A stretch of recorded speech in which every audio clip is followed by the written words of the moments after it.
Mais sinon, c'était des gourmandiers. Les gourmandiers, les Moussi, étaient à la rive gauche du Niger. Les gourmandiers ont quitté... Ce que vous allez entendre n'a presque jamais été expliqué clairement aux Nigériens. Pendant des années, des milliers d'étrangers sont entrés au Niger, parfois sans contrôle strict. Qui décidait? Pourquoi? Aujourd'hui, le président du Niger brise le silence et révèle l'histoire complète. Mais sinon, c'était des gourmandiers. Les gourmandiers, les Moussi, étaient à la rive gauche du Niger. Les gourmandiers ont quitté la rive gauche vers le milieu du 3e siècle, vers 250. Ils ont traversé. Les Moussi les ont suivis un peu plus tard, vers 600. Eux aussi, ils ont traversé. Sinon, avant, on appelait plus tard cette zone-là le Diamare, de la Sirba jusqu'au Diamongou. C'était les Moussi et les gourmandiers. Ensuite, les peuples sont arrivés. La première migration, je vous ai dit 1250, avec les Dialajo qui se sont installés à Dialajo aujourd'hui, Dialajo toujours. Et la deuxième vague, les Dem, qui ont quitté un peu vers le Massina aussi, et d'autres ont quitté le Tekrou pour venir et continuer. Et c'est la même migration qui a continué pour aller vers le Gobir, vers le Katina, qui a continué jusqu'à l'Adamawa. C'est les mêmes Dem qui ont continué jusqu'à l'Adamawa. Sur le fleuve Benoué, c'est eux qui sont là-bas. Tous les peuples que vous verrez. Donc, 800. Oui. 800 ans, qu'on me dise que les gens ne se sont pas métissés. Oui. Il faut que les gens réfléchissent. Ce qu'on les pousse à faire là, c'est contre leur pays qu'ils sont en train de le faire. Ceux qui le poussent à le faire, aujourd'hui, vas-y en France prier dans la rue. Je verrai bien. Toi, tu es musulman, non, tu fais djihad. Vas-y en France prier dans la rue. Au Niger, où est la rue où tu ne peux pas t'arrêter prier à l'heure de la prière? Qui va te dire quoi? Personne. Donc, c'est du divertissement. Nous sommes un peuple ancien, avec ses valeurs, avec ses capacités religieuses. On dise aux gens, non, vous faites du djihad. Vous faites du djihad par rapport à quoi? Par rapport au Niger, 99% musulmans, vous faites du djihad? Quel djihad? Vous faites du djihad où vous volez, vous pillez, vous incendiez, parce que les Français vous ont dit d'incendier? Non.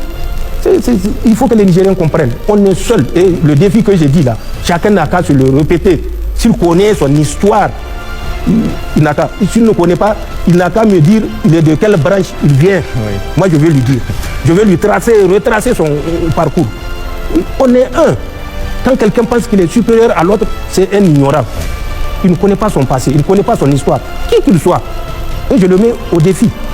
Donc, on est ensemble. On a un combat qu'on doit mener tous ensemble, sans distinction, sans ségrégation. Il faut que les Nigériens comprennent. Ils ont une civilisation de plusieurs millions d'années, au bas mot de plusieurs milliers d'années. Ce n'est pas moi qui le dis, c'est les faits historiques qui le disent. En 1959, quand justement le bureau de recherche géologique et minière faisait des recherches, ils ont trouvé, ça c'est récent, hein, ils ont trouvé du cuivre pur. C'est-à-dire que nos gens avaient la technologie d'extraire du cuivre de la roche-mère. C'est une technique qui utilise le sel. Cette technique-là, les Occidentaux l'ont découverte en 1925. Je l'ai dit plusieurs fois. Tegdantesum était le fleuron de l'industrie du cuivre jusqu'en 1300. 1300, 14e siècle. Tegdantesum était le fleuron de l'industrie du cuivre. Tous ceux qui se sont retrouvés dans le sud du Nigeria, les Ibo, les Yoruba, mais ils étaient où? Ils étaient dans l'Aïr ou dans le Abzin. Ils étaient dans la région de Ingal. Les gens, ils n'ont qu'à chercher leur histoire. Ils ne sont pas tombés du ciel, ils n'ont pas traversé l'océan pour s'installer dans le sud du Nigeria. Ils ont traversé le Niger. C'est des faits historiques. C'est des faits historiques. Nous ne sommes pas rien. Il faut qu'on évite d'être divisés par des gens qui n'ont même pas connaissance de leur histoire. Je sais que parmi ceux qui le disent, qui sont en Europe, ils sont venus même après la Deuxième Guerre mondiale, en France. C'est eux qui jouent aux zélés aujourd'hui. Après la Deuxième Guerre mondiale, où on venait en aide même à la France. Après la Deuxième Guerre mondiale, 1944, à Filengue, on a collecté du miel, farine de maïs, farine de mil, tissage. Lisez les mémoires de Kazende, ou bien approchez-vous du professeur Fermont, il va vous dire les villes françaises que les villes nigériennes ont parrainées après la Deuxième Guerre mondiale. On va nous traiter de mendiants, nous qui avons parrainé en 1940 et quelques, des villes françaises auxquelles on a amené l'assistance alimentaire. C'est des faits historiques qui sont là. Personne ne peut les camoufler. Vous avez beau les camoufler, on lit et on découvre et on vous dit. Le Niger n'est pas rien. J'ai oublié les peuples ici à Djaladio. Le peuple de Djaladio vient de Massina. On les appelle les Djaladio. La première migration date de 1250. À Djaladio ici, ce n'est pas la migration récente de 1800 avec Mohamed Djaladio qui est venu. Lui-même, il est venu dans la suite de l'ancienne migration dont il a entendu parler.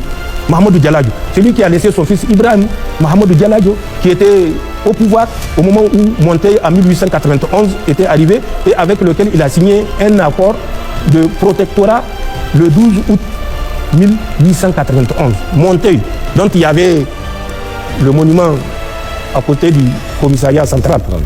Aujourd'hui, la place Thomas Sankara. Il a trouvé Ibrahim Mohamed Djaladio au pouvoir. La migration Djaladio date de 1250. C'est des peuples. Les taureaux du taureau, leur migration, oui, remonte à 1300. C'est la grande migration des Dem qui ont continué, où Ousmane Danfodio, qui était à la cour de Bao Jangorzo, un prince de la cour de Bao Jangorzo, dans le Gobir, Ousmane Danfodio était un prince. Parce que c'est lui qui a la maîtrise de l'écriture. Il a été formé à Agadez, Ousmane Danfodio. Donc il savait écrire et il était comme prince à la cour de Bao Jangorzo, de Serkin Gobir, de 76 je crois à 84, si j'ai bonne mémoire. Donc c'est pour vous dire, oui. Il n'y a pas quelqu'un, le taureau, il s'appelle Délé, celui qui les a conduits pour qu'ils s'installent. Taureau, littéralement, il paraît, ça veut dire que c'est lui qui fait ses prières assis. Comme c'est des musulmans, donc avant ça ne court pas sur tous les toits, donc on les qualifiait de ceux qui font leur prière assis. C'est ça le mot taureau.